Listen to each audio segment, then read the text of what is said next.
October's upon us, so of course that means NBA basketball? Yeah, sure, why not? We're going to go ahead and look at some over/under totals. We're going to look at Chicago and Detroit. First, we're going to look at the Chicago Bulls. Odds makers have their win total, on the season 38 and a half, and we're going to back under the total. Let's take a little look here at the Chicago Bulls. Last season, they won 42 games. They ranked fourth in the NBA in attempts per game, and that's what I really want to focus about when it comes to Fred Hoiberg and how the Bulls want to run. They ranked fourth last year in attempts per game, and now they bring in guys that don't spread the floor, that can't shoot the three, but are really good on the defensive end, especially someone like Rondo, who thrives in a more defensive style, of a seems to me a more defensive style of mindset. I think this team would be good if they had a more of a grinded out defensive first, putting a premium on the defense first.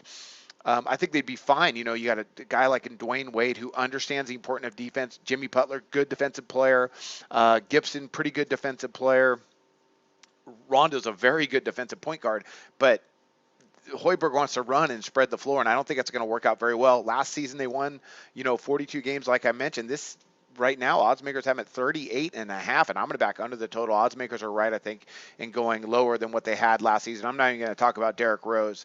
For me, the issue is just the mix-up of what they have personnel to what the coach is going to want to run. I'm sure the intensity is going to be better and the leadership is going to be better, but I don't think they're going to get to 42 wins. I don't think they're going to get to 38 and a half, actually. Okay, let's talk about the Detroit Pistons. Stan Van Gundy, my favorite coach in the league. The Pistons last year, they won 44 games.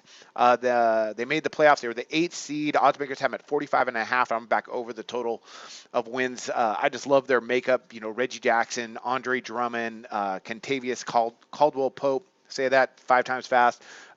He's in a contract year, so it's going to be really interesting to see how he produces. But Stan Van Gundy, now he's got another season under his belt in Detroit. He's kind of got this team right where they want him. So I think they're going to go ahead, after getting that 8th seed last year, they're going to go ahead and make a push this year, and they're going to make the playoffs again. So I like this team. They're not particularly deep, which could be an issue. But if they remain healthy, which I think they will, they have a young core guys, but, health-wise, anything can happen. But still, just looking at this core of players, Morris is solid. I like Tobias Harris. I think coming over for the Magic, that's big for them. He's a solid player. So over the total 45 and a half, I think is the way to go on this one. That's where the value is, I believe, with Detroit. So those are my 2 plays there, under the win totals with the Chicago Bulls and over the win totals with Detroit. We'll have more to come here in the weeks to come as we prepare for the NBA. And I wish you luck on all your picks today. Always on the go? Bet365 has one of the top mobile platforms in today's market. Sign up today and don't let your busy life keep you out of the game.